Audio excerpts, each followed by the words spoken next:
So now the next topic is causes of eCRM failure. Okay, so there are many more causes that you need to focus while implementing this eCRM strategies. Okay, so many eCRM efforts fail. The most common causes are: first is lack of integration across the function.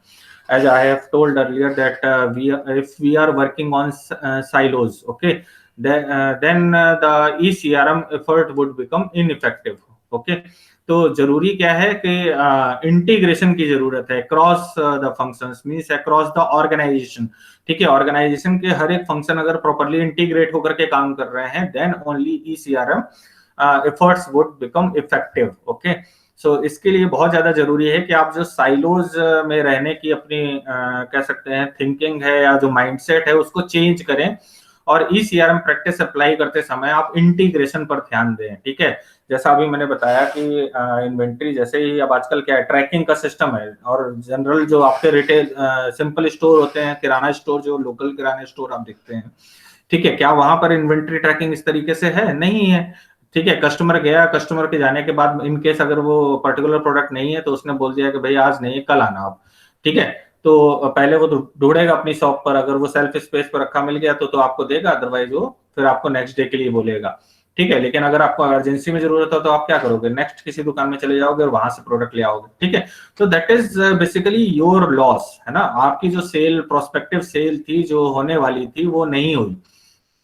ठीक है, तो inventory तो basically operations का काम है और cell आपका marketing का काम है, लेकिन उन दोनों को कैसे इंटीग्रेट किया जाए। तो अब आजकल देखिए, आप बारकोड रीडर का इस्तेमाल करते हैं, तो जितना भी इन्वेंट्री हमारे स्टोर से बाहर गई उसको ट्रैक करते जाते हैं, बिलिंग में भी काम आ जाता है वो। ठीक है, और उसका प्रॉपर रिकॉर्ड भी मेंटेन हो जाता है, और जो उसका डेटा है, अगर कोई इन्वेंट्री आपके यहाँ पर नहीं है, ठीक है, तो उसका डेटा कहाँ चला जाएगा? ऑपरेशंस डिपार्टमेंट को, कि भाई इतनी इन्वेंट्री है, ये मुझे जो है इस जगह पर इस सेल्फ के लिए चाहिए। ठीक है, तो किसी भी टाइम, किसी भी पॉइंट ऑफ टाइम पर अगर कस्टमर आता है और वो कोई भी प्रोडक्ट चाहता है और उसे पता है कि आपकी दुकान में मिलता है, तो वो आप उसको 24/7 अवेलेबल करा पाओगे अगर आप इंटीग्रेशन अप्लाई करते हैं तो।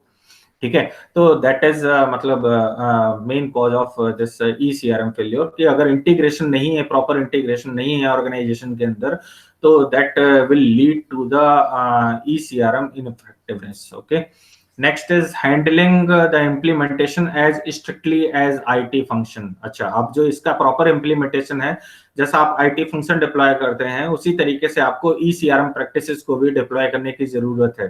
ठीक है, अब जैसे है ना, अब आजकल क्या है कि अगर सर्वर डाउन रहा, पता चला कि आप कस्टमर का डेटा एंटर ही नहीं कर पा रहे हैं, ठीक है, जैसा होता है ना, तो जैसा हम आईटी फंक्शन डिप्लॉय करते हैं वैसा ही हमें ईसीआरएम फंक्शन भी डिप्लॉय करने की जरूरत है, कि रियल टाइम आप कुछ कुछ स्टोर में, वैसे अब तो ये प्रॉब्लम जनरली फेस नहीं होती है, पहले होता था कि आप सर ऑर्डर मैनुअली ही दे दीजिए क्योंकि हमारा जो सर्वर है वो काम नहीं कर रहा है या डाउन है।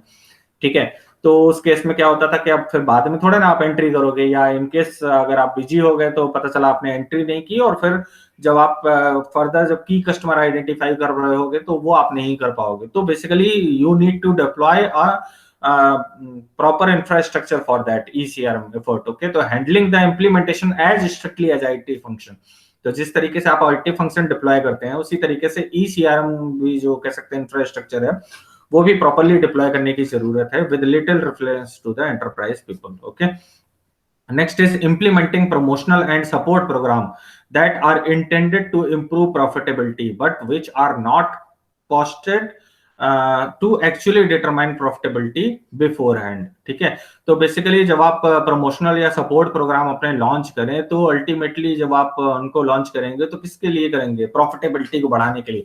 किस तरीके से मैं ज्यादा से ज्यादा कस्टमर तक अपने प्रोडक्ट को प्रमोट कर सकूं, अपनी प्रॉफिटेबिलिटी को बढ़ा सकूं, अपने मार्केट शेयर को बढ़ा सकूं, तो इस पर आप काम करना, मतलब अगर आप इस पर काम करते हैं तो अपने जो प्रमोशनल और सपोर्ट प्रोग्राम आप लॉन्च करें, ठीक है, तो वो इन रिस्पॉन्स टू प्रॉफिटेबिलिटी और रेवेन्यू होने चाहिए। ठीक है, तो दैट इज, अगर ऐसा नहीं है तो that will lead to a cause of ECRM failure. Okay, next is measuring only surrogates of effectiveness, customer satisfaction and loyalty rather than actual profitability. अच्छा, a lot many intangibles are also associated with the product or services. ठीक है, तो उन सभी को भी properly major और map करने की जरूरत है। ठीक है, अगर आपने सिर्फ कुछ पैरामीटर लिए हैं, ठीक है, तो वो आपको कह सकते हैं कि वो वर्थ नहीं देंगे। ठीक है, तो ultimately you need to focus on the effectiveness, है ना, जो मेजर्स हैं वो प्रॉपर्ली आप आइडेंटिफाई करें, उनकी क्रिटिकलिटी के बेसिस पर उनको रेट करें और उसके बाद उसको आप मेजर करें। ठीक है, तो that would be an effective strategy to means mitigate this ECRM failure. ठीक है, तो measuring only surrogates of effectiveness means सिर्फ customer satisfaction and loyalty rather than actual profitability, अगर आप सिर्फ कुछ ही पैरामीटर कंसीडर करते हुए चलते हैं तो that will not work। ठीक है, आपको और भी जो पैरामीटर्स हैं वो सारे फैक्टर या पैरामीटर कंसीडर करते हुए चलना पड़ेगा। जो लॉट मैनी इंटेंजिबल्स आप दे रहे हैं उनका क्या इम्पैक्ट पड़ता है वो सब भी आपको मैप और मेजर करना पड़ेगा। ठीक है, तो जिससे कि ECRM फेल्योर ऑकर ना हो। ठीक है, next is conduct valuable research on customer data. ये बहुत बड़ा चैलेंज होता है कंपनीज के लिए, पता है। मार्केटिंग रिसर्च है, अगर आपने प्रॉपर मार्केटिंग रिसर्च नहीं की है, ठीक है, तो जो आपकी स्ट्रैटेजी है वो कभी बनी नहीं पाएगी और इम्प्लीमेंट होना तो बहुत दूर की बात है। ठीक है, तो conduct valuable research on customer data such as determining the real key drivers of customer dis और सेटिस्फेक्शन। ठीक है, इनको अलग अलग किया है कि मीन सेटिस्फेक्शन और डिससेटिस्फेक्शन के कॉजेज हो सकते हैं, ड्राइवर हो सकते हैं। ठीक है, एंड बिहेवियर और द लैक देयर ऑफ। ठीक है, तो मीन्स वैल्यूएबल रिसर्च या conduct market proper market research conduct करने की जरूरत है, चाहे वो आप खुद से करें या किसी एक्सटर्नल वेंडर को हायर करें। ठीक है, कि जिससे आप प्रॉपर कस्टमर को मैप कर पाए कि कस्टमर एक्चुअल में क्या चाहता है, कौन कौन से फैक्टर्स हैं जो उसके लिए कह सकते हैं मोटिवेटिंग फैक्टर्स हो सकते हैं, जो ड्राइवर्स हो सकते हैं उसको परचेज करने के लिए, या कौन कौन से ऐसे फैक्टर हैं जो डीमोटिवेटिंग फैक्टर होते हैं। ठीक है, अब इनमें से कब किसकी कितनी जरूरत है या कितना इम्पैक्ट है वो डिपेंड करता है। ठीक है, और वो कस्टमर टू कस्टमर वेरी करता है, तो प्रॉपर मार्केट रिसर्च की आपको जरूरत है। ठीक है, उन फैक्टर्स को आइडेंटिफाई करने के लिए, उन क्वालिटी पैरामीटर्स को आइडेंटिफाई करने के लिए, कस्टमर के डेटा को एनालाइज करने के लिए, कि कस्टमर्स को आइडेंटिफाई करने के लिए। ठीक है, तो proper you need to conduct the valuable research on customer data. Okay, next is share summary information about ECRM performance across the enterprise in a timely manner. ये भी बहुत ज्यादा जरूरी है। ठीक है, जैसा अभी मैंने बताया ना, इन्वेंट्री आपकी कम हो गई और आपने टाइम पर नहीं बताया, इन्वेंट्री आपके स्टोर में भरी पड़ी हुई है। ठीक है, लेकिन वो टाइमली अगर आपके पास नहीं आ पा रही है तो दैट इज मींस आपकी जो प्रोस्पेक्टिव सेल थी उसके टर्म में या रेवेन्यू के टर्म में आपको लॉस हो रहा है। ठीक है, जो वर्थ आपकी कहीं ज्यादा होनी चाहिए थी, जो रेवेन्यू आपका ज्यादा होना चाहिए था, वो आप उतना नहीं अटेन कर पा रहे हैं just because of this parameter. Share the summary information about ECRM performance across the enterprise in a timely manner. इसलिए आप देखिए कि जब स्टोर क्लोज होता है तो उसके बाद उसका एक जब आप ECRM प्रैक्टिसेस अप्लाई कर लेते हैं तो स्टोर में कितनी इन्वेंट्री कम हुई है, कितने का मटेरियल बिका है, कितना हमें फर्दर मंगाना है, वो सारा मतलब इंफॉर्मेशन आपके पास कंसोलिडेटेड वे में कह सकते हैं। उसकी समरी इंफॉर्मेशन आपको मैनेजमेंट को भी सेंड करना है। ठीक है, जहां पर ऑर्डर की जरूरत है वो सप्लायर को भेजना है कि भाई इतना मटेरियल मुझे चाहिए।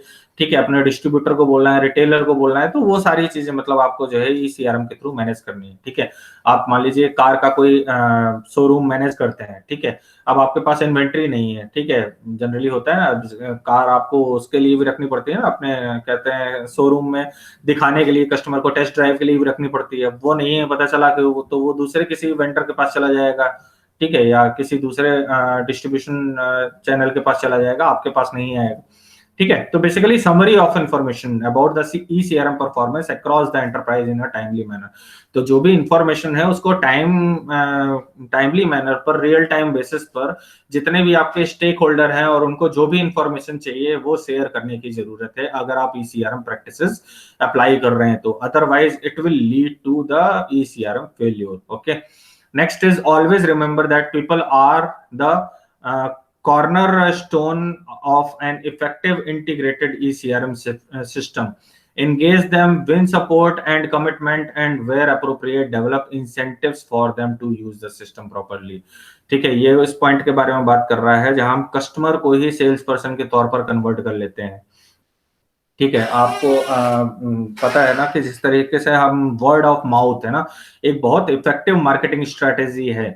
जितना मतलब कह सकते हैं प्रोडक्ट या सर्विस से प्लस पॉइंट या कह सकते हैं जो टेंजिबल्स और इंटेंजिबल्स कोई प्रोडक्ट या फीचर या सर्विसेज कोई प्रोडक्ट ऑफर करेगा, ठीक है, उतना ही जो पर्सन है वो उसको प्रमोट करेगा, ठीक है। अगर सेटिस्फाई कस्टमर होगा वो भी कुछ लोगों को कम्युनिकेट करेगा, और डिससेटिस्फाई होगा तो भी कम्युनिकेट करेगा, ठीक है। तो अल्टीमेटली क्या करें, कस्टमर को आप एंगेज करें, ठीक है, कुछ सपोर्ट और कमिटमेंट, और जहां पर जरूरी पड़े तो उसको कुछ इंसेंटिवाइज भी करें, ठीक है, जिससे कि वो फर्दर उस प्रोडक्ट को या सर्विस को प्रमोट करे, ठीक है। जैसे आजकल बहुत सारे एफिलिएट मार्केटिंग प्रोग्राम चलते हैं, ठीक है, तो उसमें क्या है कि कस्टमर को, और बहुत सारे आप देखिए तो कैशबैक के फॉर्म में आप रिवार्ड देते हैं, या कुछ फर्दर नेक्स्ट डील है ना, तो इतने तक का आप आइटम खरीदेंगे, कुछ वाउचर के फॉर्म में, ठीक है, कुछ या डायरेक्ट इंसेंटिव कैश, या कुछ इस तरीके के आप रिवार्ड सिस्टम बनाते हैं ना अपने कस्टमर्स के लिए, ठीक है। तो बेसिकली क्या है कि आप उनको एक इफेक्टिव सेल्स पर्सन के तौर पर कन्वर्ट कर रहे हैं लोगों को, कि वो आपका कंज्यूमर है, अगर प्रोडक्ट से सेटिस्फाई है तो वो और लोगों को बताएं और प्रमोट करें, और उसको आप क्या करते हैं, इंसेंटिवाइज कर देते हैं, ठीक है। तो अगर आप इस तरीके की स्ट्रेटेजी अप्लाई करते हैं तो ये आपके जो ई सीआरएम फेल्योर है इसको फेल्योर को कम करेगा, इनइफेक्टिव बनाएगा। अदरवाइज अगर आप इस तरीके की प्रैक्टिस आप अप्लाई नहीं करते हैं तो it will lead to the ECRM failure. Okay, so these are some of the causes that you may notice while implementing the ECRM strategies. Okay, so thank you. These are some of the references that you may refer. Okay, this is your textbook and some blogs are there. Okay, so you may refer for this purpose. Okay, so if you have any doubt or query, you may ask.